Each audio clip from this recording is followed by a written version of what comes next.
Hi, this is Teacher Jennifer from US Citizenship Podcast. After a long hiatus, we are back with regular podcasts that feature questions from the US N-400 Application for Naturalization.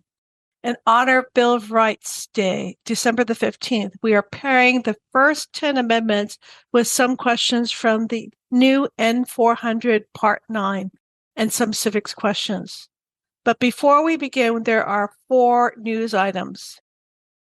Number 1, on September the 20th, USCIS released their new One Nation, One People civics test textbook for adults preparing to naturalize.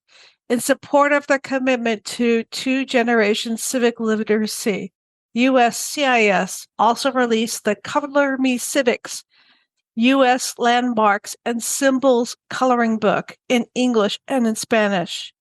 You can download these free resources from USCIS.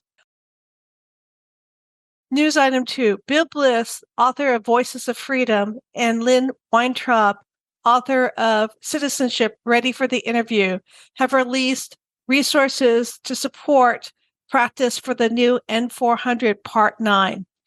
Take a look at the show notes for links to those resources. News item 3. On December 13th, links.ed.gov sponsored the 2024 Naturalization Fee Reduction webinar with Sean Chakrabarty, a former education specialist with the Office of Citizenship, USCIS. He explained the USCIS naturalization fee structure, highlighting that 9.2 million people are eligible for citizenship, with 4 million likely having limited English proficiency. Chakrabarty detailed the new fee waiver and reduction rules, noting that 80% of the lawful permanent residents may qualify for fee reductions. He also emphasized the importance of detailed student intakes, partnering with legal service providers, and leveraging digital literacy to navigate the new fee rules. Chakrabarty also encouraged commenting on Federal Register notices to influence future policies. Although this webinar was not recorded, detailed notes and resources are available on links.ed.gov, Civics Education and Citizenship Group under the thread Follow Up 1213, the 2024 Naturalization Fee Reduction Webinar. Item 4, a petition titled Call to Codify the Improvements to the USCIS Naturalization Test is being hosted on the TESOL Advocacy Action Center. This petition asks USCIS to codify 2 items in the Federal Register. Item 1. Intermediate low level of English is a fair and appropriate level for civics and the speaking test. Item 2. The speaking test, which is based on eligibility interview with a USCIS officer, should be limited to basic questions. For complex questions, applicants may use interpreters. With just one click, you can virtually sign this petition, which is immediately sent to your U.S. representative and both senators. Please sign this petition immediately to protect the fairness of the naturalization interview. Links to all these resources are available in the show notes, including a PDF of the quick civics review of the Bill of Rights and the N-400 2024 Part 9 plus civics questions. Now let's get started with the quiz. A review of the Bill of Rights in the N-400 2024 Part 9 plus civics questions. The USCIS N-400 Part 9 questions check your commitment to human rights, the rule of law, national security, and other naturalization requirements. The USCIS 100 civics questions check your understanding of the nation's values, history, and government. Your answers help show that you have the good moral character to become a U.S. citizen and are ready for full participation in our democracy. Let's start our quiz.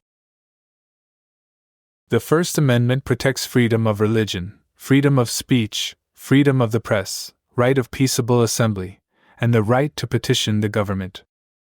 Have you ever caused harm or suffering to any person because of their race, religion, national origin, membership in a particular group, or political opinion? No, never.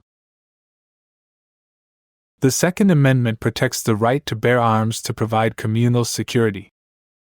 If the law requires it, are you willing to bear arms on behalf of the U.S.? Yes, I am willing to bear arms on behalf of the United States. The Third Amendment protects the right of private property in times of peace and war. Have you ever used a weapon or explosive with intent to harm another person or cause damage to property? No, never. The Fourth Amendment protects against illegal search, seizure, or arrest. Have you ever committed, agreed to commit, asked someone else to commit, helped commit, or tried to commit a crime for which you were not arrested? No, never. The Fifth Amendment protects the rights of a person accused of a crime. Have you ever been arrested, cited, detained, or confined by any law enforcement officer, military official, or immigration official for any reason? No, never. The Sixth Amendment protects the right to a fair trial. Have you ever been charged with a crime or offense, or notified that you were being investigated for a crime? No, never. The Seventh Amendment protects the right to a trial by jury. What is one responsibility that is only for United States citizens? Serve on a jury. The Eighth Amendment protects people from excessive fines and cruel or unusual punishment. Have you ever participated in torture, genocide, forced sexual contact, killing, or severely injuring a person? No, never. The Ninth Amendment protects the rights of the people not listed in the Constitution. What are two rights in the Declaration of Independence? Life and liberty.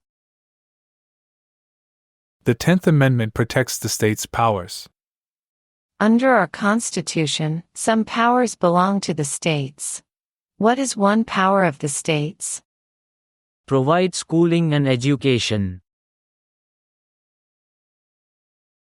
Now we will move on to more civics questions. Although it originally had 12 amendments, What do we call the first 10 amendments to the Constitution? The Bill of Rights. the Bill of Rights was added to the U.S. Constitution on December 15, 1791. When was the Constitution written? 1787. The Articles of the Constitution set up our plan of government. What does the Bill of Rights of the Constitution do? It protects the basic rights of Americans. The Bill of Rights protects the rights of everyone living in the United States, including freedom of expression and the right to bear arms. What is one right or freedom from the First Amendment? Speech. The First Amendment also protects religious freedom and prohibits the establishment of a state religion. What is freedom of religion? You can practice any religion or not practice a religion. Thanks to the students and staff of Milpitas Adult School. A special thanks goes out to Sean Chakrabarti for helping us out with fee waivers. Please visit us on the web at uscitizenpod.com. Thanks for listening. I know that you will be a great American citizen. Thank you so much. Bye-bye.